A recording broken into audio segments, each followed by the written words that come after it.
We're going to start our recording, and I want to welcome everyone who is with us. This is, of course, Upchurch Watson White and Max, in conjunction with the University of Florida Levin College of Law Institute for Dispute Resolution. We co-sponsor the webinars that we have here at Upchurch Watson White and Max. Many of them remain available on archive if you visit the website. I want to make a few notes that most of you should be seeing a sidebar to your right. You are all in mute. Please note that there is a chat section in which you can type a message along the lines of the questions that were submitted prior to the webinar. We will try to get to those questions. If we don't get to those questions or don't answer them to your satisfaction, then please feel free to contact either Scott or I directly. The topic is Don't Bring a Knife to a Gunfight, Florida case law update on Daubert and other expert witness pitfalls. And why is this a mediation topic? Well, it's a mediation topic because it's something that can create risk. It's something that's discussed in mediation. It's something that people need to consider. And we're going to talk a little bit about that, but most we're going to talk about the ins and outs of Daubert. I'm Kim Sands. I'm a partner with Upchurch Watson White Max, and I will be your moderator. And I am very pleased to introduce our speaker for the day, Scott Baughan. And Scott has been a mediator, I think, since 2005, right, Scott? That's correct. But he's been practicing law for 25 years as a civil litigator. He has recently come on as a member, a mediator with Upchurch Watson White Max. He is our man in Brevard County. And we're very pleased to have someone with his years of experience and training. As a litigator, many of the disputes that he was involved with were of the type that would involve it would actually hinge on and turn on expert testimony. So when he and I got together and talked about mediation and talked about his coming on with the firm and talked about, of course, the webinars, this was a topic that inspired him and inspired me as well. So we got together, and I am very pleased to introduce Scott Baughan. Okay, thanks very much, Kim. Yeah, this is an interesting topic. The title, Knife to a Gunfight, sort of comes from the uncomfortable feeling of being in a trial when one of your experts gets challenged and all of a sudden you feel incredibly vulnerable, as if you attended a gunfight holding only a knife. The topic is a little all over the place at this point in Florida jurisprudence.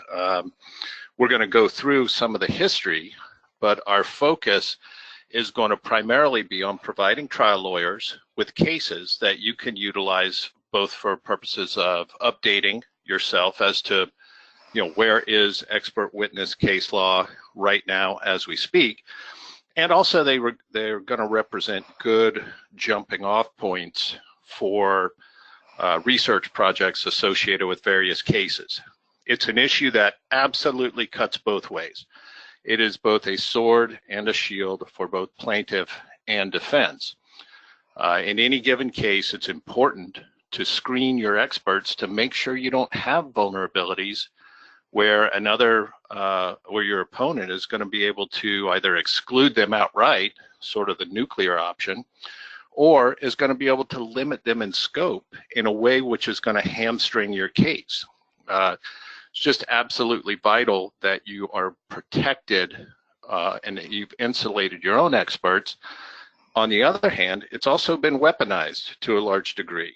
Daubert and expert witness challenges are now an extremely effective trial tactic. We'll bring it back at some point to the mediation implications because, of course, we're mediators and we're very excited about mediation. And as Kim touched upon, Daubert issues can dominate a mediation. It's in some ways, it's just like if there's a pending motion for summary judgment that may or may not be viable, if there's a pending Daubert challenge, you get to the same place. All right, so why is it so important? Experts are vital to most civil cases. A lot of times we talk about how do we qualify an expert. In fact, if you read articles about Daubert case law, they talk about the qualifications of experts. But the qualifying aspect is really just the first step. It doesn't mean that that your expert who has, quote, been qualified as an expert is necessarily going to be allowed to say what you want them to say. The Medical Malpractice Act is an interesting place to look. Chapter 766 has some very specific thresholds, such as doctors got to be the same specialty to testify for or against a doctor, etc. But Daubert has really expanded the ways in which we can challenge experts, again, and of course defend them. And there have been a number of recent cases that are very important here. It's becoming increasingly vital to cases that, we think about med mal, we think about products, we think about toxic tort, we think about those types of cases as being expert intensive, but all of the auto practitioners listening out there will be able to tell you that Daubert and expert witnesses are extremely important to any automobile case. They always have been in the context of medical issues, permanency, causation, etc. But now they're also becoming important as to biomechanical issues and even as to medical billing and coding issues.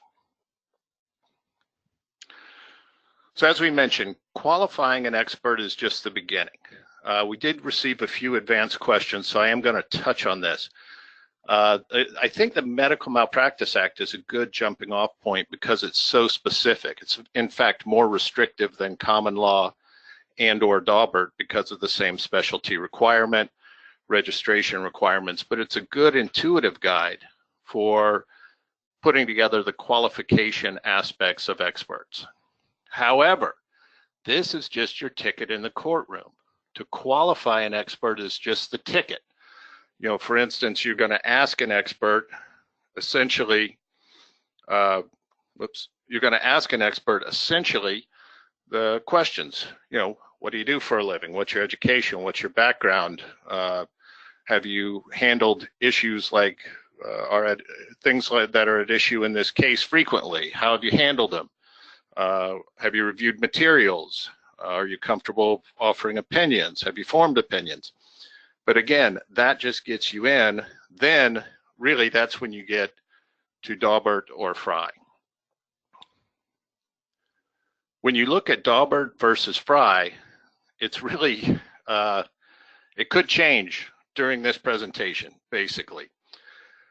Florida has been a Frye state for many, many years. Frye was a case that was passed by issued by the U.S. Supreme Court back in 1923. Daubert came along in 1993 and has been adopted, of course, in the federal system exclusively by virtue of the U.S. Supreme Court controlling that system. But then most states have adopted Daubert analysis as opposed to Frye throughout the time since 1993. Florida remains a potential outlier. However, it seems that we're now Daubert per the Florida legislature's revision of 90.702, the evidence code in 2013. Now, there's some argument that Daubert applies as substantive law, but Frye applies as procedural law. However, one of the cases we're going to touch on today potentially is going to change all of that again and perhaps may take us back to Frye. So what's the difference?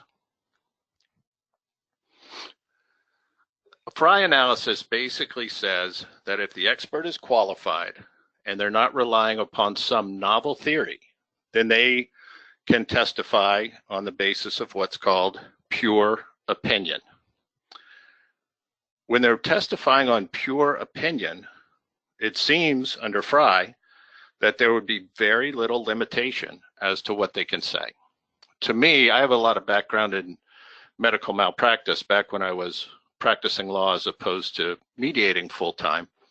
And probably the best analogy to, or the best equation or example of pure opinion is standard of care experts in medical malpractice cases.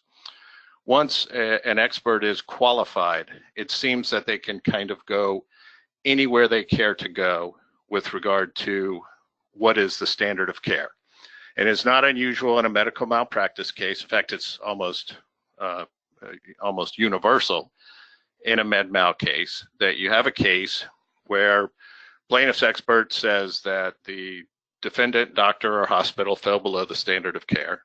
And lo and behold, the defense expert says that they met the standard of care. This is an area where pure opinion really probably survives and is let go. Second part of Fry, though, deals with when an expert is offering a novel theory and they're required to demonstrate that it is a generally accepted application within the scientific community. This is really where it gets interesting because this is where you talk about your more exotic causation issues. This is where you would talk about, exposure cases, causation in medical malpractice, even causation in commercial cases, products, crashworthiness, just about anything typically involves a Fry situation where they're talking about a novel theory. Interestingly, under Fry, the U.S. Supreme Court indicated that the appellate review is de novo, meaning that the appellate court can, basically review it and substitute its own evaluation of the cold record for whatever the trial judge did. Oddly enough, even though Florida sort of clings to Fry in some respects, maybe procedurally, et cetera, any DCA case that you read talks about review under abuse of discretion standard. Obviously, it's important because de novo is sort of a complete do-over. Abuse of discretion means, appellate court's not sure the trial judge got it right, but they didn't quite abuse discretion, so we'll let it go. Daubert analysis really features this indication of the trial judge as the, quote, gatekeeper. It sort of has a non-exhaustive list of factors to continue. There is no, quote, pure opinion, sort of safe harbor, if you will. The appellate review is indicated to be abuse of discretion, and it essentially is codified in 90.702, which got us to where we are now, where we've got a little bit of a split personality in Florida, where in 2013, the legislature essentially adopted Daubert, as a lot of states have. And they said, we're clearing this issue up. This is going to be a Daubert state, and here's how things are going to go from here. This is the new rules of the road, so to speak. Goes down, testimony has to be based on sufficient facts or data. Testimony must be the product of reliable principles and methods. And that's the first one is easy, based on sufficient facts or data. That's been the product of expert witnessing for, back to common law. The testimony must be the product of reliable principles and methods. Huge room for debate there, and you get experts who argue back and forth, and it can be the subject of a, quote, Daubert challenge. Then the witness must have applied the principles and methods reliably to the facts of the subject case. So both standards are really trying to get to the same place. They're both trying to keep out junk science. Courts are increasingly receptive to a, quote, Daubert challenge, and procedurally that can occur pre-trial, motion in limine, and they sometimes even occur during trial. both standards indicate that the expert who is qualified as an expert is essentially going to be presumed to be able to testify how they intend to testify, unless and until another party calls foul and raises the issue with the court. Once that has been raised, procedure under both essentially says the trial court needs to conduct I'll call it a Daubert hearing, maybe a Fry hearing. It might be called next week, depending on what the Supreme Court does. But they're all trying to look at junk science, look for junk science and exclude that from getting to the jury, because obviously the jury should not be basing any conclusions upon junk science. So really, although the Daubert case law talks about the gatekeeper role and sort of espouses it, the Fry analysis gets the trial judge to the same place. I've read a few articles about this by a few different authors, and there's a pretty strong argument that it doesn't matter whether we call ourselves Fry or we call ourselves Daubert. We talked about some of the procedural aspects, but those don't even seem to matter much. It really seems that whether we're traveling under either standard, that the court is going to be looking to exclude testimony that appears to be bogus. I mean, I realize that's an unsophisticated term, but as many of you know who have taken these matters before trial judges sometimes use a somewhat visceral approach to these types of issues, where they're just trying to figure out, gee whiz, is this good enough for me to allow it as the trial judge in front of the jury? So the cases we'll focus upon are all recent, meaning they were all decided since the 2013 revisions to the evidence code, which essentially codified Daubert as the rule, the law of the land in Florida on this issue. However, I would submit that even if we switch back to Fry, or in some form or fashion switch back to Fry, it's not going to make any difference with regard to the relevance of these cases. All of these cases, I think, are going to be important to you as trial practitioners or claims professionals evaluating Daubert issues.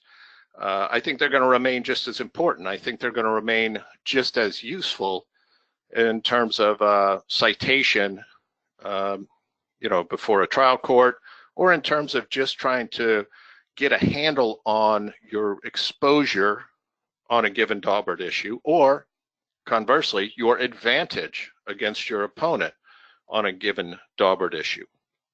As I mentioned, they're all recent. Most of them are 2018 cases.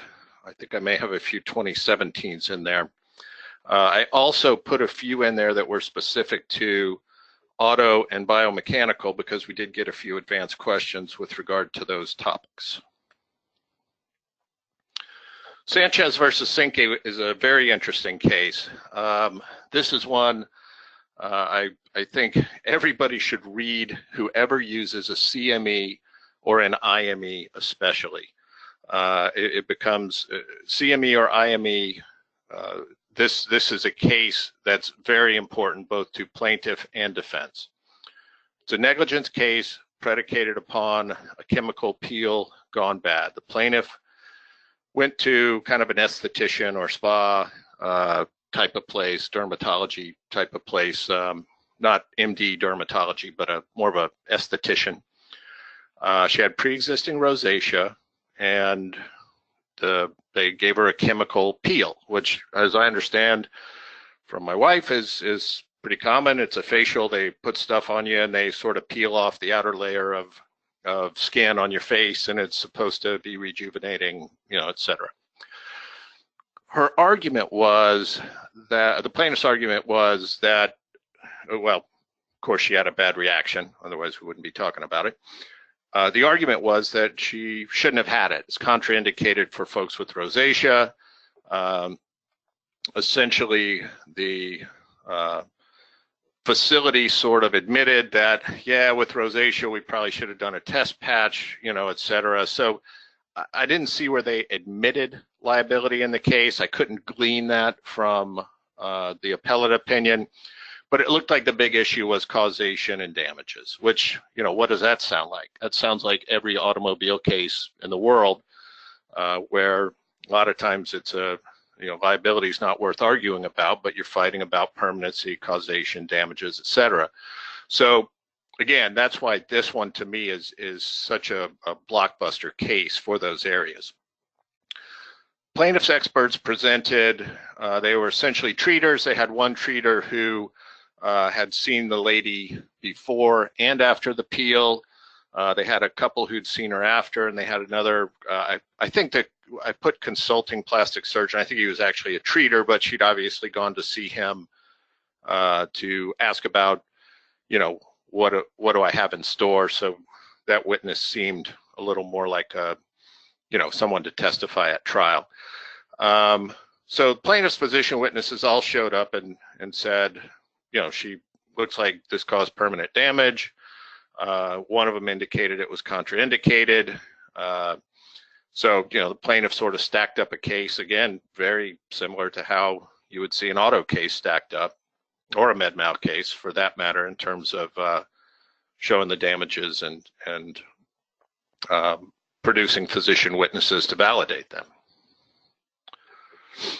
So the plaintiff's physician experts said that her rosacea condition went from very mild pre-incident to very difficult to control afterwards, that it was now a permanent problem, and that she was looking at future care of around $20,000. They looked like there were a few other figures thrown around, but future care was indicated. So the defense, predictably enough, retained a dermatologist to conduct a CME. The retained dermatologist indicated, he did his exam. She had only mild red patches, no vessel dilation, and he diagnosed her with mild rosacea, and he said there's no evidence of any causation of any permanent aggravation. And I didn't see this in the opinion, but I'm sure he showed up to say, yeah, she may have had a hard time right after, but she's back to baseline and everything's good, nothing to see here, move along. Motion in limine is filed by the plaintiff. They want to exclude the defense doctor. They file a Daubert-based challenge, and here's what here's the high points of what they seem to be complaining about with regard to the defense doctor and wanting to exclude him from testifying. It was only a 20-minute exam. Apparently, he also reviewed records in addition to the exam. The patient was on meds at the time of the exam. You see the parenthetical I put there. The patient actually testified that the meds never worked, but it becomes important.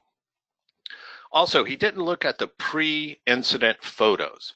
He only looked at the post-incident, and she had some photos associated with the post-incident where, she had the kind of aggravation and scarring, etc.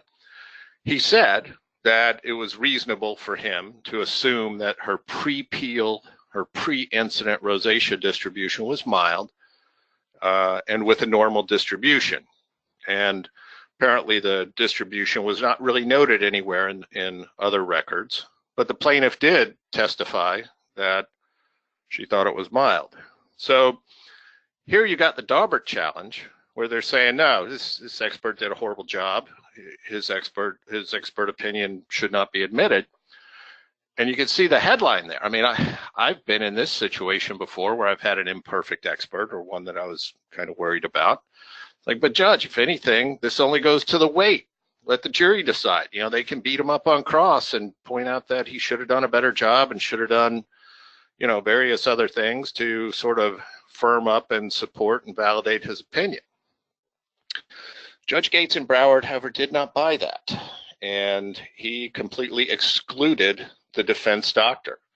Plaintiffs got a verdict for over $800K, and so bad day at trial. Then that insult to injury, the fourth DCA affirms the trial judge's ruling, except to tell tell the trial court that they thought the proposal for settlement that the plaintiff had filed was valid. Apparently the trial court found ambiguity. Appellate court said, nope, the only thing we're sending it back for is for you to grant fees. So basically, the Fourth DCA just focused on the fact that, there was a timely Daubert challenge, that the Daubert procedures appear to have been followed and adhered to, and that the trial court has discretion to act as a gatekeeper under Daubert. They acknowledge that a CME or / IME, I think they called it an IME in the case, but same thing, is it's normal. It's what happens in injury cases. But they noted that it was brief. They were also critical that the defense doc made assumptions, the IME doc made assumptions that the pre-appeal rosacea was mild. Well, that kind of, I didn't really understand that part of it, because that was the plaintiff's case. The plaintiff said it was mild. You can get more nuanced and talk about the quote distribution, but the plaintiff herself apparently said it was mild. So takeaways from Sanchez: tough trial for the defense, tough day at the fourth for the defense. Obviously, this ruling cuts both ways. Sometimes I think plaintiffs feel that, because they have the burden of proof, that maybe Daubert challenges are a bit more of a hindrance to them. But this is obviously an example where the plaintiff used Daubert extremely effectively at trial. To me, my impression was it seemed like there was a valid weight of the evidence argument as opposed to total exclusion. I've been in that situation where you hire an expert, you think they're going to do a good job, you get them up there and they get nicked up a little bit. To me, that's a weight of the evidence issue. But the interesting thing about Sanchez is the trial judge didn't think so, and the Fourth DCA backed up the trial judge. So it sort of shows in what I take away from that is a real broadness of deference and allowance of discretion. There's, again, something of, an endorsement of the principle that if the trial court checks the boxes and gets to a result, that the appellate court's not necessarily going to upset it. Again, sort of the difference, we can talk about the difference between de novo and abuse of discretion, but again, I think Florida gets to the same place even under Frye. It's also just a note on the timing of the issue as a motion in limine. That's typically how they're filed, although some courts, I've seen it definitely in federal court, but in circuit court as well, I've seen some judges say, impose deadlines for a Daubert challenge just for management of their schedules. All right, Siegel versus Cross Senior Care. It's a case out of the third DCA. It's a nursing home case. This was an elderly patient who ultimately succumbed to pneumonia, and her survivors were suing based upon negligence associated with not detecting the pneumonia sooner. When she was hospitalized, there was a gap in the nurse's notes. And it was interesting because there was a gap in their documentation, but apparently there was not a gap in the overall documentation. In a nursing home or a hospital setting, the nurses make notes, but so do a lot of other folks. CNAs go in, people drawing blood go in, any number of allied health professionals are in and out of a patient's room typically. And so there was still sort of a drumbeat of documentation, but apparently reading between the lines, and I could be reading too much, it looked like the facility's nurses maybe hadn't documented as they were supposed to. So I think that looks like that became the theory of the plaintiff's case. So the defense basically said, there's plenty to indicate that she didn't have any onset of pneumonia symptoms that were missed. Plaintiff hires an expert who comes in and says, basically, they did miss the pneumonia. The pneumonia was clear, in hindsight, and it must have been developing, in my expert opinion, for some time in order for her to present to the hospital as she did, and I can fill this gap with my expert opinion and supposition as to, that the nurses weren't paying attention, and if they were, they would have found signs and symptoms earlier. Expert also testified, by the way, that if she'd have gotten there earlier, she would have gotten better. She would have been discharged, and she would have lived another 3 years. All from a cold record, he's put that together. This was over defense objection. Defense was basically objecting at every turn to this expert providing such a robust and detailed fill-in of the gap, and also his testimony that she somehow would have recovered, and also the testimony that she would have lived another 3 years. Jury returned a small verdict, but then the trial court retroactively excluded the plaintiff's expert and granted a JNOV for the defense based upon the fact of, if you remove the plaintiff's expert's testimony from the record, that it would deprive the verdict of any evidentiary support, making JNOV appropriate. Characterize the opinion as pure ipse dixit. That's really fun to say, ipse dixit, because anytime you could say something Latin, you sound really smart, and plus it just kind of flows well. But what it means is essentially an expert who says, it's true because I say it's true. Recall that that harkens back a little bit to Fry, right? Pure opinion testimony. But the court basically said, no, an expert cannot opine the facts to support his or her opinion. Interestingly, on this case, neither Daubert nor Fry were referenced once, and no case involving Daubert or Fry was ever referenced either. So what you've got here is a trial judge essentially deciding this case, apparently, in the absence of a Daubert analysis whatsoever. Certainly, the appellate opinion, obviously I did not read the trial transcript, but the appellate opinion doesn't reference Daubert one time. So this sort of goes back to that proposition I threw out there earlier, that what difference does it make if we're Fry or Daubert?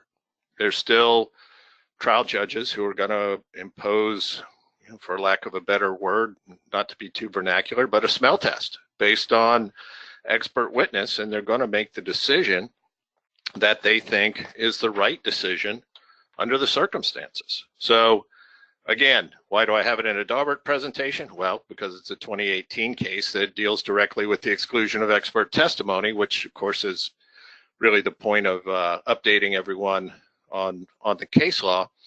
And it's a great case if you're in that situation where you think an expert, either plaintiff or defense, is going too far and running too far away from sort of pinned down facts.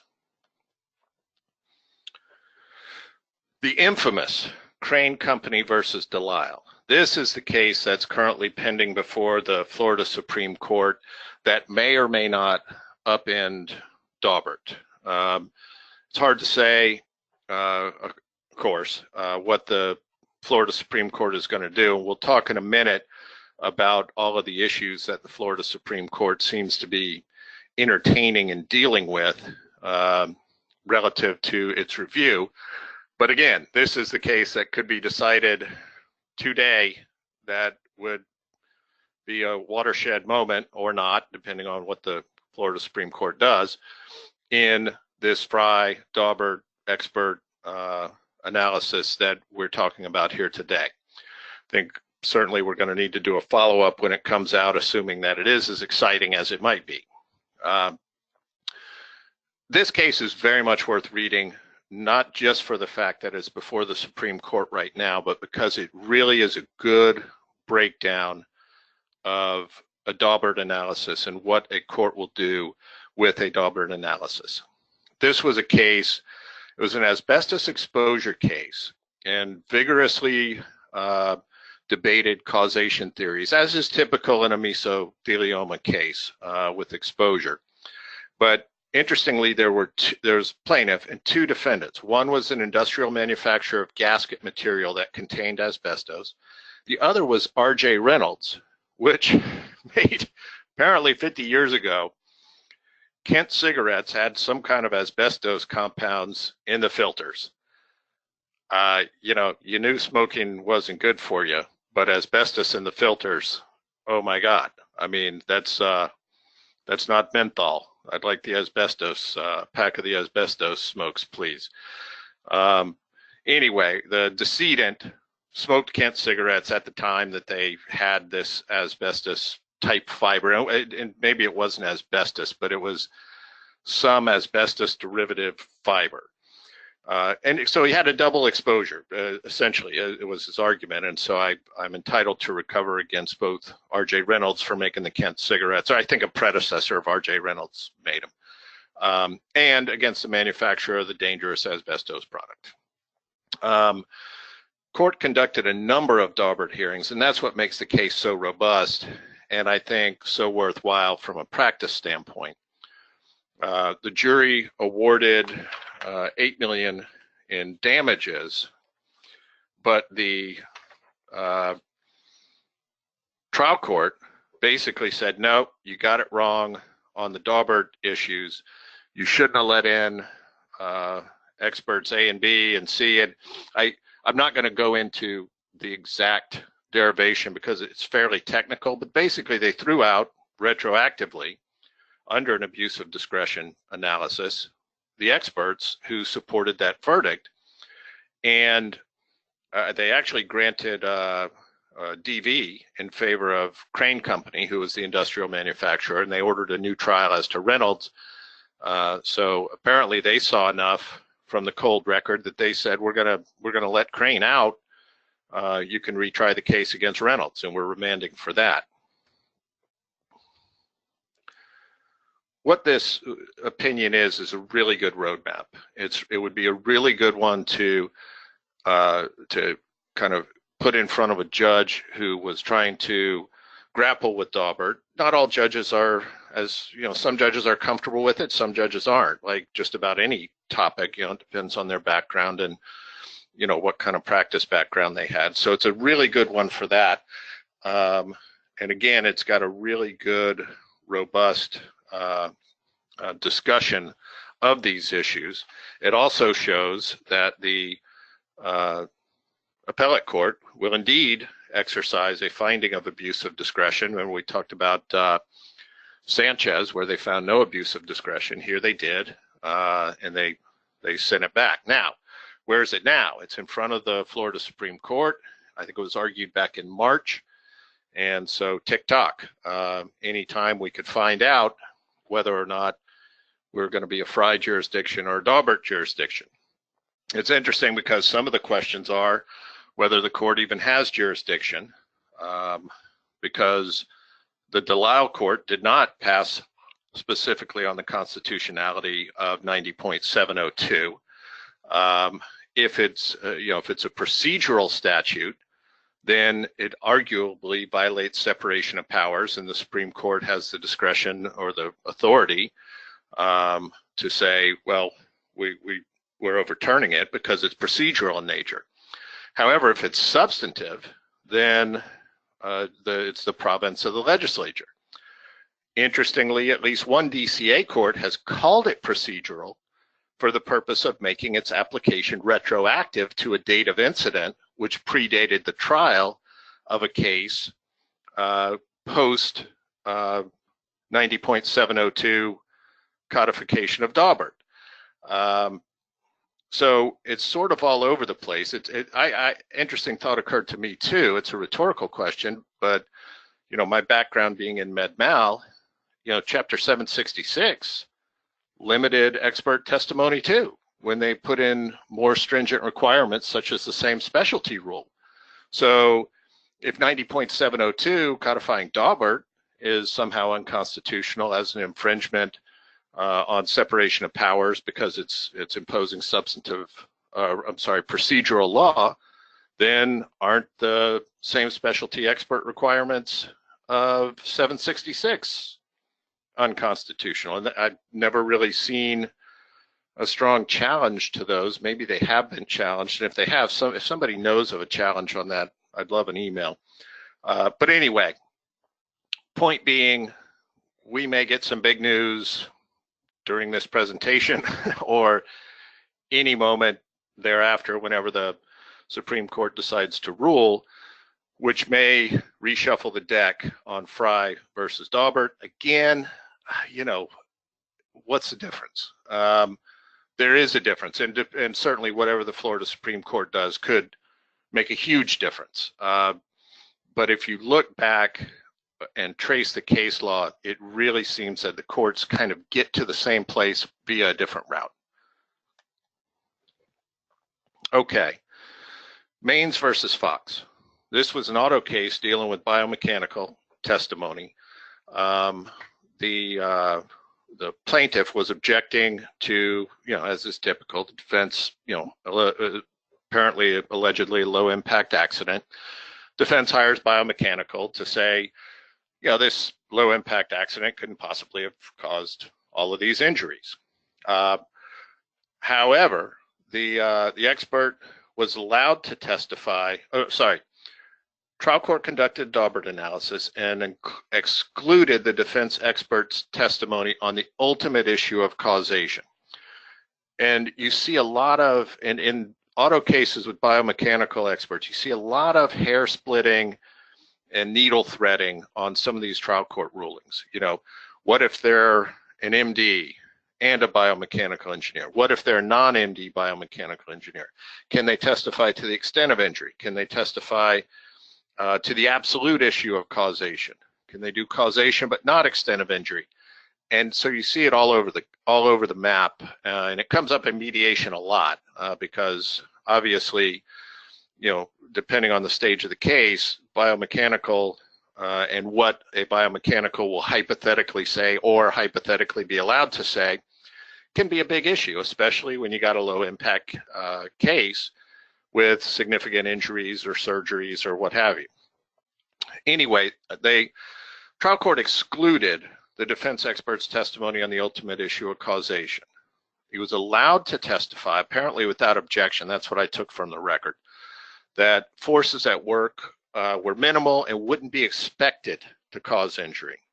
So the DCA said an MD biomechanical engineer can absolutely testify as to the ultimate issue of causation. The DCA found abuse of discretion in limiting the expert, but said that under the circumstances of the case, the error was harmless because that middle bullet point sort of saved it because the expert was allowed to testify to that. I'm sure that the defense would disagree because they didn't get, you know, the kill shot. They didn't get the allowance of the expert to testify to that ultimate issue. But here's the first DCA saying, yeah, he should have been allowed to do that, but it's not a big deal because he got to say some other good things for you. So anyway, it's an interesting case going forward, though, because it seems to help an argument on the defense side for a broader scope of allowable testimony from their biomechanical. And again, that's what's important about Daubert and witness challenges. You can get them in, qualified, they're in, good. Now what can they say? You know, maybe their entire opinion comes in, maybe half of it comes in. What's the most important part of it to you? And that's sort of the trial attorney triage that you have to engage in nowadays when you're looking at your experts. Boyles versus Dillard's. This one was decided just after the one we just did, just after Maines. It upheld admissibility of biomechanical testimony and indicated even that a non-MD biomechanical expert, it indicated that a non-MD biomechanical expert cannot testify to the extent of injury, but, and I quoted this because it seemed a little inconsistent to me, or maybe it certainly you can rationalize it, but is qualified to offer an opinion as to causation if the mechanism of injury falls within the field of biomechanics. So here we've got the first saying that a non-MD can testify as to the ultimate issue of causation, but I suppose they can't talk about the extent of injury. Additionally, this one cited, I put a case in there, which I thought was also helpful. And it also was interesting to me because this was a Daubert case. And it cited a case from 2012, which obviously was pre-Daubert codification. So again, shows sort of the blurring of the lines, getting to the same place by a different name, arguably. This is an interesting case that came out earlier this year. There's a big issue in automobile cases, and it comes up in mediation a lot, where the plaintiff will have treated and maybe the treatment is not covered, maybe there's a letter of protection, but there'll be, a fairly enormous amount of medical bills out there, and of course the plaintiff argument to the defense is, look, I don't care if it's low impact, the jury's going to want to pay her medical bills, and they're $750,000 or whatever, or 150, or and so the defense is faced with the notion that, oh, gee whiz, they're going to get to board 150. And that is a reasonable argument that they might want to make her whole on her medical bills, even if they don't like the case. So the defense has pushed back with regard to saying those bills aren't reasonable. They're too high, they're not reasonable and necessary, et cetera. So you get this a lot in mediation and, of course, in trial, where you're arguing about the medical bills and you're arguing about the expert witness application or implications of the medical bills, because, of course, the defense says we're going to have a billing and coding expert who's going to shoot this down. Plaintiff, of course, says, well, then we'll get one too. Prop it back up. So anyway, this was a case in which the court said that there was no expert required. Basically, they said that as long as the plaintiff, the lay plaintiff, testifies that the bills were incurred following the incident, and as long as there's a physician who's relating them up, the bills go into evidence. I'm not sure. I think that defense would probably push back and say, this case isn't quite on all fours. Because there's still an opening for the defense to raise different issues, but it's certainly a case that I think the defense is going to have cited by the plaintiffs quite a bit to stand for the proposition that they can, the plaintiff, of course, wants to uncomplicate this issue and have it be, as easy to make things admissible as possible, of course.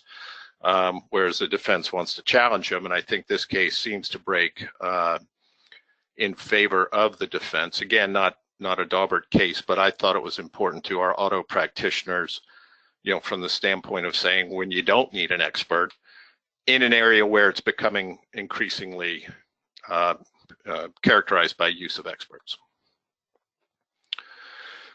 So Daubert has become a big deal in a lot of cases. It's a strategic weapon. The timing is important. It can be very important, and it's permeated into so many different types of cases. It's important to the trial practitioner to take a look at your own experts, make sure that they're safe and insulated from being excluded, and also to look for an area where you can maybe get the oyster knife in on the other side's expert and see if you can limit them or exclude them. Again, it comes up a lot in causation.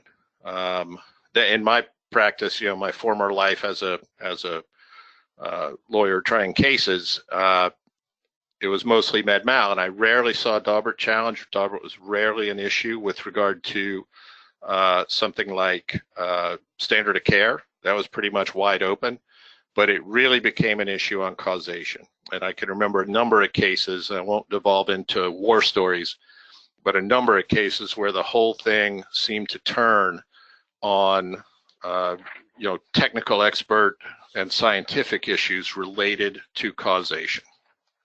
All right, Kim, because we're mediators, we need to talk about mediation. Oh, wait, one more. Sorry, Kim. jump the gun. Another thing that a trial practitioner needs to look at is the procedural and practical issues for these. When do they need to be raised? When is the best time to be raised? You know, the strategic bearing upon the timing of showing your hand on an issue. There's a lot of cost considerations. How important is it to your case drives a lot of these, and preserving the issue for appeal is kind of like anything else. You object as much and as often as you can, and renew objections when you need to. So there's no magic there. It's kind of like anything else. Now, mediation dynamics. So Kim and I were talking about this beforehand, and one of the things that's interesting about this from a mediation practice is, you know, in mediation, we're selling certainty. We're trying to get your case done. And this, Kim, I think these issues are ones that create uncertainty, and the fact that there's a pending Supreme Court case out there probably creates even more uncertainty on some of these. Yeah, I would agree. In thinking about this, first and foremost, I look at these kinds of issues as issues involving leverage and contingency. They're leverage issues to the extent that you can raise doubt about the admissibility of an expert's opinion or his opinion on critical issues. And it's a contingency in the sense that there's always a question about whether you can settle it contingent upon the outcome of that kind of hearing, much like you would talk about a summary judgment hearing. I've never had any takers on that. And I think it's because it's such a difficult issue to know how a judge is going to react. You've mentioned a few cases in which judges have reacted in some unexpected ways. And you talked about the smell test. And of course, we talk about that in mediation. We talk about, well, okay, it's going to be expert to expert, but how do they actually perform? And what do they actually say? And what's their command of facts? And to what extent do they venture into these areas in which they're vulnerable from an admissibility point of view? And those things can create uncertainty.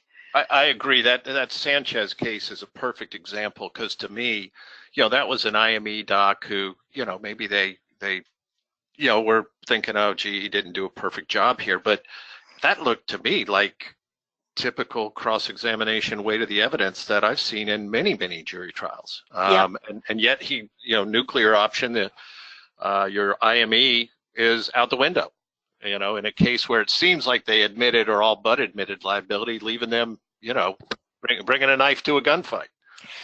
Yep. I think that part of the issue, of course, is knowing your expert and vetting your expert and prepping your expert before they go on the record. We had an interesting question submitted before the webinar as to whether there was a checklist for these things. And, you know, in light of Google, I Google everything. So I Googled Daubert checklist. And what I came up with was a list of different expert organizations, from accountants to medical providers to expert services that will provide you with an expert on any topic.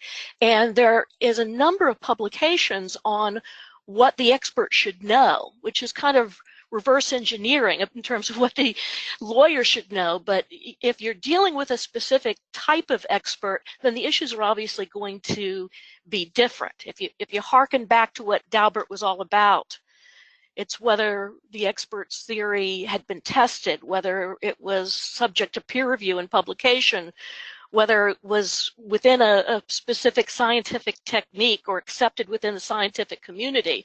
And for that, you have to go to the scientist, or you have to go to the expert and say, okay, what are the parameters of your opinion? And those types of things you can bring with you to mediation, to either cast doubt with respect to the other person's expert, or to make sure that you're not vulnerable if somebody casts aspersions on your expert. I think that's a good point, both as to, you know, what is the science and how far outside of the middle part of that bell curve is your science. And, you know, that's a bit of a judgment call, and it's, you know, trial lawyers have to make those. But the further you get away from sort of mainstream easy science, then the more at risk you are. And that Delisle case really weighed into some of those, because they talked about some specific exposure related theories in meso cases, but it applies to anything. Anytime an expert is trying to kind of get out there on a novel issue, you got a Daubert issue. Whether you don't know which way it's going to go without more facts, but you've got a Daubert analysis at least to deal with. Yeah, and it's interesting that it comes up so often on causation issues and damage issues. The liability issues are obviously there, but so many of the cases do harken back to causation, which is a tough one.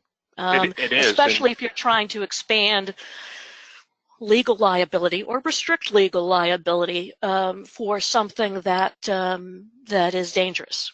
And interestingly too, in the Delisle case, I read some of the argument before the Florida Supreme Court, and they were making an argument that under Daubert, you could arguably say that you have to demonstrate that there's a study that proves exposure in this way is cancerous to humans. And right.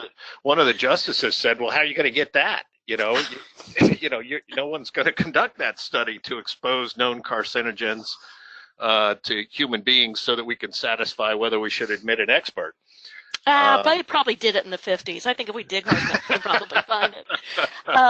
We are coming on to 12:55, and the end of our seminar, especially for me because I have that mediation at 1 o'clock.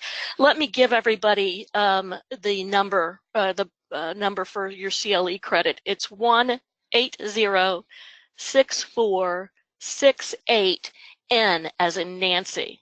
It's up there on your screen. For those that you don't have it on your screen, let me give it again. 1-800-646-8N. I'd also like to, thank Scott for a wonderful presentation. I certainly enjoyed it, and I hope everybody who's participating got something from it.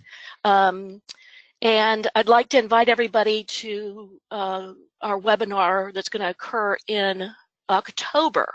And that's going to be presented by Brandon Peters, who recently ran for Congress in the Panhandle, unsuccessfully, unfortunately, but that means we get to keep him. It's titled Insights from a Former Congressional Candidate, How Running for Public Office Can Help You in Your Practice. I've had a chance to talk with Brandon over the course of his campaign. It's fascinating. That is going to be a really interesting topic. I think so as well. I'm really looking forward to it. So for those of you who follow our webinars, please keep an eye out on the website and in email notices because that's going to be a good one. Scott, thank you so much. Thank you, Kim. Let me repeat that if anybody has any questions that they don't feel was answered, that they'd like to direct to Scott or to me, on the screen you can see our email addresses. You can also reach us through the website, which is www.uww-adr.com.